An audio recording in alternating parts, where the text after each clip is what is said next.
Hello, Virgo. Welcome to Fairy. This is Gwendolyn. Welcome back to the channel, or if it's your first time here, welcome. This video is going to be a monthly tarot scope for Virgo. So while I shuffle here, I just want to announce that I have a fun new project that I'm working on for Fairy, and that is I'm doing compatibility videos for each of the sun signs, or each combination. So I've got one of those done, and I will be uploading more of those throughout. So stay tuned for those if you're interested. And otherwise, I'm just going to go straight into the monthly tarot scope for Virgo. Let's see what's coming up for Virgo. Okay, Chariot is how the month opens for you. And Chariot is all about decision making and balancing the left brain and right brain energies. It's kind of like being in the flow, being in the zone, making decisions on the fly, and trusting on your intuition and your gut feelings to make decisions that help you achieve the goal that you're striving for. So Chariot is, it depicts basically a race that's being run.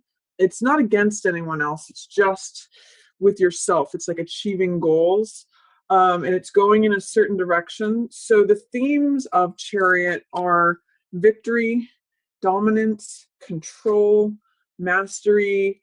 But one of the things I point out with this card is that he's got these crescent moons on his shoulders and on his staff here. And so he's able to tap into his intuitive knowledge about which way to go at any given moment. The crescent moon represents access to our feelings, access to our subconscious mind. And that's what allows him to sort of lean on the left horse or the right horse, the subconscious mind or the conscious mind, irrationality versus rationality, more of the wild self or the practical self. He knows how to balance those energies, and he's not too much on one or the other side. He realizes that he needs both of them. So therefore, he's able to make quick decisions on the fly, know how to navigate to get where he wants to go. So that's a theme for you at the beginning of Virgo, is decision making and achieving the goals that you want to achieve. For some reason, I don't know why this is popping in my head, but I'm getting keep your eye on the prize. So if you're trying to accomplish something, part of why he is able to do that is because of his single-mindedness, his focus on his goal. So I'm going to say for some of you, for Virgo, keep your focus on your goals, where you want to go, what the path is to that, knowing how to make decisions as new circumstances present themselves to you, because that's going to be a theme for you. And Four of Coins. This is a card about stability, financial stability. Fours are always stable numbers, and coins represent the physical world or money or assets, possessions, finances. So Four of Coins usually means that either financial stability is coming to you, or that that's on your mind, money's on your mind. But one of the things that's crucial about this card is that money's on his mind, blocking his heart, and he's got a coin on each leg, and each hand. So he's kind of immobilized by the consuming thoughts of money. Now, some people translate this card as fear regarding money or being worried about it, overly worried. I also accept that translation. And as well, I look at it as a Midas card, King Midas, who anything he touches turns to gold. It is a card of reaping rewards from hard work. That's Four of Coins, and people who have that birth date have that trait. But it can be excessive worry about money. And also it can be, we know from the story of King Midas that because everything he touched turned to gold, even if he tried to have a loved one, like give them a hug or give them a kiss, he couldn't do it because it was all, they would turn to gold. Everything became about money.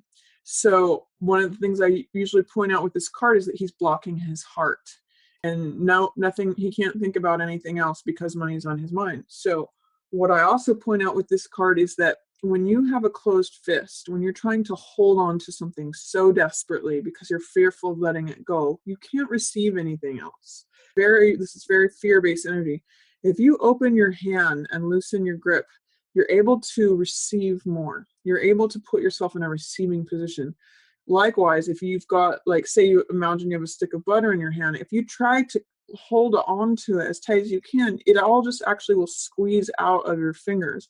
Whereas if you hold it gently with an open palm, you retain the thing in your hand, plus it allows more to be piled on top. So I'm going to say, if you're trying to grip at money, if you're trying to clench onto it and it's got that tight, pressurized, fearful energy to it, Virgo, try to loosen up, try to let go. Try to envision what it means to have an open palm, and if there's any rigidity, try to loosen that, and maybe it clears room for energy to come towards your heart as well. Then we have Seven of Cups in reverse and Empress. You know, what's interesting is the Empress has to do with prosperity and abundance. If you look at the difference between these two cards, this is a card being so overconsumed with money that it, like, literally surrounds you and immobilizes you. Empress has a different attitude towards money. She believes in the plentifulness of the world, and everything grows around her. What's interesting about these two is that everything that Four of Coins touches turns to gold, whereas everything that Empress touches grows. It becomes more abundant, more prosperous, more fulfilling, more satisfying. You know, it's life. And so I'd like you to consider the difference between these two cards, Virgo. This is a bit fearful. It's overconsumed with material possessions. It's fearfulness. This one trusts. Empress, that's why she's one of the major arcana, and this is not. Empress knows how to create. She knows how to not only receive, you know, because she's considered the pregnant mother. So not only receive sustenance or receive things being given to her, but she also knows how to nurture them, as well as how to give birth to more and allow things to grow. So see if you can contrast those two feelings, because those are both available to you at the beginning of February. And what you may have to do with, Virgo, is identifying what's real and what's not. This is a card of fantasy and illusion. This is Seven of Cups. It means having multiple choices available to you. So I think what might be a good question when this cup comes up in the beginning of February is ask, what's a good investment of my time? What's a good choice? Because often this can be like, what's behind any of these doors, or what's behind door number 3. What you see is usually not what you get with this card, because it's got all this foggy Neptune energy, and in reverse it's even hazier and foggier. So it's sort of like you can vaguely see that there's choices here, but you're not really sure what it is. So I'm going to say excuse me, throat just got a little bit dry there. I'm going to say that with this Seven of Cups, try to see what is you Virgos are so good at this anyway, is try to see what's a practical reality. Try to identify what's fear-based and what is trust-based. What is like holding on to dear life with all you've got versus what it is you can create and expand and nurture and receive. Those are the two different energies of these cards. So with this card of choices, in between, it's kind of like you have a choice to go in this direction, or you kind of have a choice to go in this direction. Which one do you want, Virgo? That's kind of what's being offered to you. And interestingly enough, this is a card about choices and decisions too. So it's really like there's a parting of the waters. Do you want to go down this fearful path, especially financially, because that's what this card is about? Or do you want to go down this path where you have a belief in your own satisfaction, your ability to nurture things, to grow things, to create things, and did I already say receive things? It's all of that. So do you want to be Empress, or do you want to be Four of Coins? Your choice.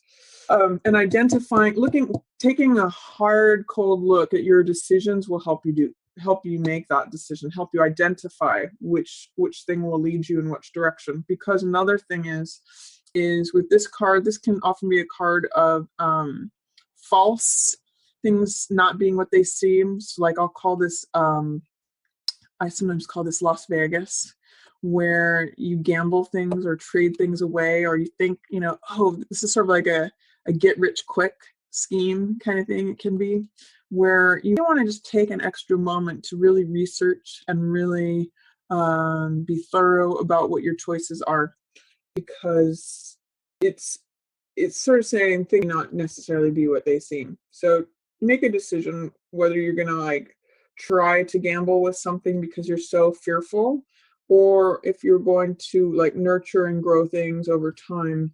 They take time to grow, but that put you in a prosperous and abundant place, Virgo. And then in the middle of the month, I see there's Four of Swords here, which has to do about taking a rest, R&R, taking a moment out from battle to recover, to reflect, to put your thoughts up on the wall here. And if the beginning of February is a time for decision making and taking action and, examining choices, I'm going to say that towards the middle of the month, it's a time to rest and reflect. It may not be a time to take action, but because it's in reverse, it's telling me you're going to have a hard time accepting taking a rest. You're going to have a hard time letting yourself rest. And what I'm really getting for you Virgos, because you are ruled by Mercury, which is quicksilver and the mind and messenger and information, communication, that's all air energy here.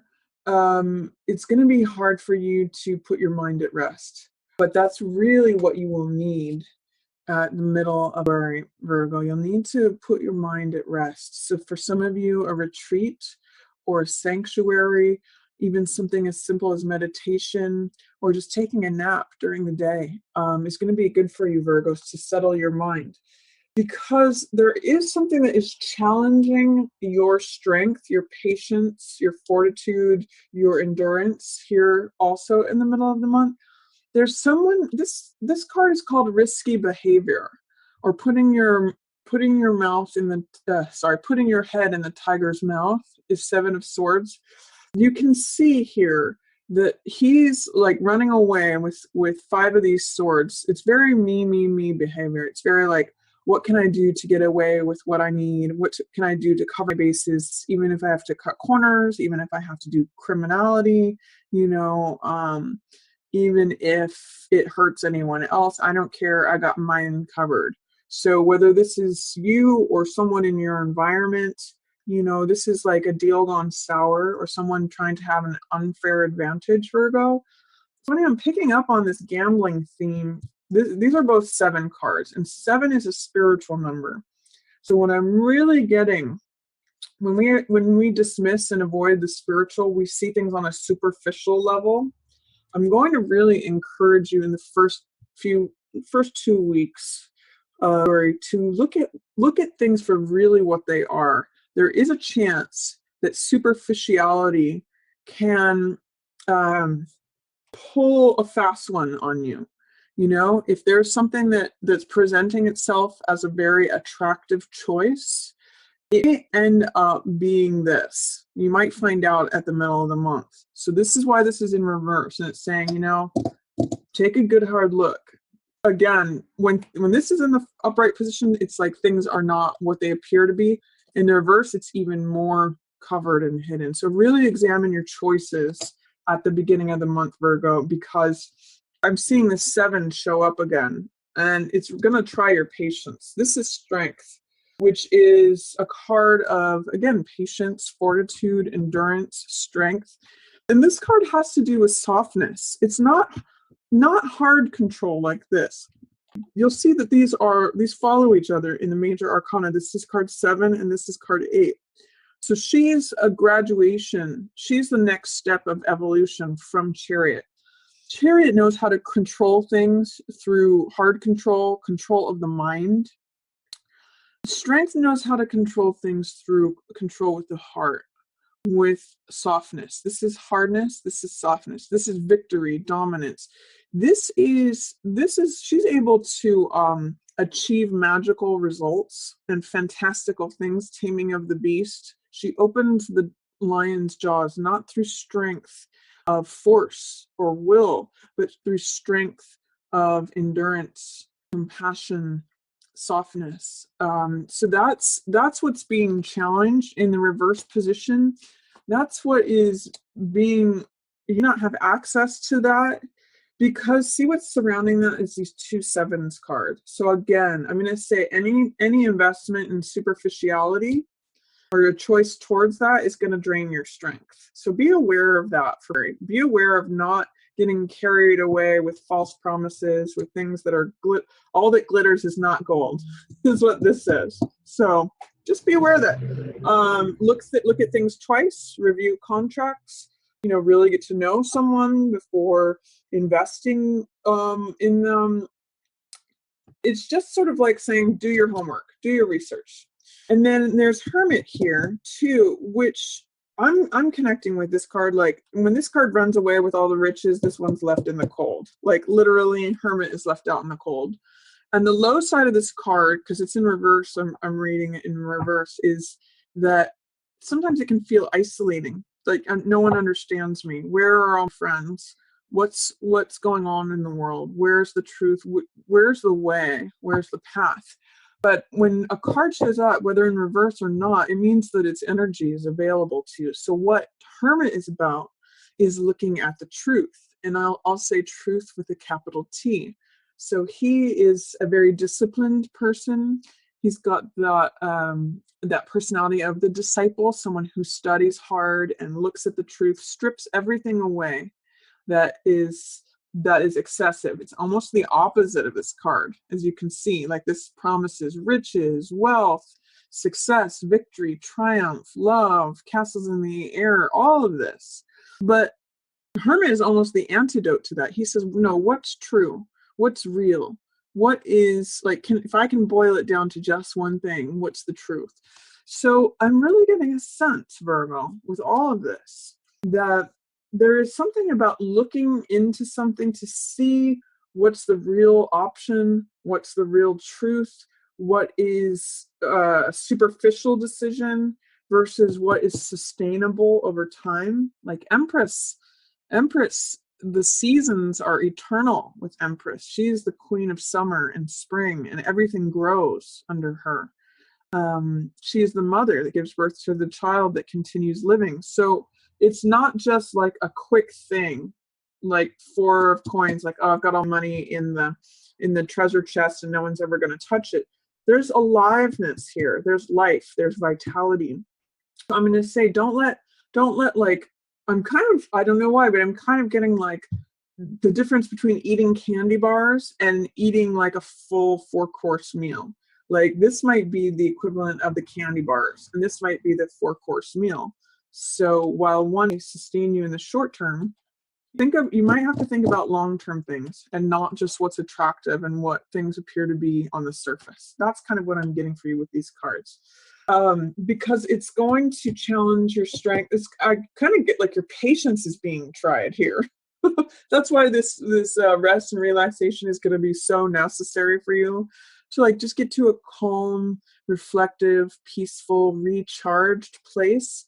Because if this guy shows up, or if he turns out to be from one of these decisions here, it is going to try your patience, and it is going to make you feel like, God, what, where did everybody go? How did that guy run off with all that stuff? I thought I trusted him. I'm almost getting that this could be an employee, but it could be a partner. It could be just someone you're, it's kind of related. You know what I'm just getting now, seeing this, is that because he's in line with this four of coins, it could be that if you make a decision based out of fear with money, this is the end result of that, or this is a consequence of that. So really do take time to connect with Empress energy, which is abundance, satisfied, growth, prosperity, things that are alive, things that are alive versus things that are dead. Gold, even though it's an element, it doesn't have any vital life force to it. So that's what I'm getting for the first few cards, the first few weeks for you, Virgo. And then towards the end of the month, I show some sweet energy here. I almost get that some of you are going to meet someone at work if you're not already paired up with someone. Eight of Coins is the artisan card, or the person who's working on their workbench. You can see that he's at his workbench and there's 8 coins. He's kind of just making money, and he's got his head down. He's just working on something. He's focused on it. I sometimes call this card whistling while you work, because it means enjoying your work and producing money. And with it showing up next to 6 of Cups, this is very sweet energy. Like, this is the exchange of hearts. So I almost get like you could meet, if you're an artist, you can meet a fellow artist or someone to do with work that you kind of discover, oh gosh, I feel like I'm a kid when I'm around them. Or this could also be a card of reunion with someone from the past. Or it could even be like working with one of your siblings, a family member. It's a very sweet card. Has a lot of sentimentality to it, has a lot of kindness to it. If you can imagine 2 kids giving each other cups filled with flowers, it really just has that darling, sweet, sentimental, lovely, childlike, innocent character to it. So enjoy that, Virgo. If you're working away at the end of the month, don't be surprised if this shows up for you. Sometimes this can be like a phone call or a communication from someone that you haven't heard from in a long time. Or that if you connect with someone, it could be also for some of you like a former lover coming back when you're just working away. So there's a lot of different possibilities with this 6 of Cups card, but it's very sweet regardless. And then 3 of Swords in reverse. This is a card of heartbreak, disappointment, betrayal. You can see just in the card, it's a card of sadness where there just feels like there's a dark cloud above you. In the reverse position, there might be something that you're either suppressing or that it's not quite as bad as, say, the 3 of Swords in the upright position. It might be like a remembrance of a breakup with someone. I'm getting this card is very positive. So I'm not sure if this is related to someone else. This could be like an old breakup with this person and they re-show up and things are new again. Or this could be like, being with this person makes you forget an old heartbreak. Like, this is starting to dissipate because of the sweet energy that's showing up. And this card, 5 of Clubs, means playing versus fighting. So sometimes this card can show up in 2 different ways. It can mean competition. It's got very Mars energy, so it can mean like fighting, like competing for a prize or competing for a goal, or fighting over a limited amount of resources. But it also has a fun side to it. So this could be like kids playing, or it could be like flirting. It could just be like open banter that's like sarcastic and lively and playful between friends. We see guys doing this with each other all the time, where they'll like knock each other down a few pegs, but it's all in fun. So the sense that I get with these 2 together is that there could be sadness that has to do with argumentativeness if it's not seen in the right perspective. Like, this almost seems like an argument, some play fighting that could be taken too seriously and it really hurts. But if you can remain lighthearted and see it as playing, it's going to lighten this. So I'm not sure where this 3 of Swords is coming from. Somehow it might be related to old stuff, but if you can maintain a playful attitude versus a fighting attitude, that's the lighter side of this card. And if things get serious with 5 of Clubs, fighting, open warfare, this can hurt. But if you can manage to turn those around, it can make this into playing, and it might just erase or dissolve this. So that's a reading for you, Virgo. For the recommendation is to really look things in the eye. Especially, you've got some great decision-making energy at the beginning of the month. It's just that regarding money, try to make it out of abundance and what you want rather than fear of not having enough, and really look things in the eye. Take some time out if you can at the middle of the month. That's really going to help replenish you. And then you've got some money making potential here, and some beautiful, sweet, kind, loving energy here. In February. So that, and then also keep things light at the end of the month. That's going to help you. So that's a reading for you, Virgo. I hope you enjoyed it. If you did, feel free to give it a thumbs up or share it with another Virgo who you think might like to hear this message. And if you'd like to book a reading with me, I will have a link at the end of the video, or also you can check out my tarot course.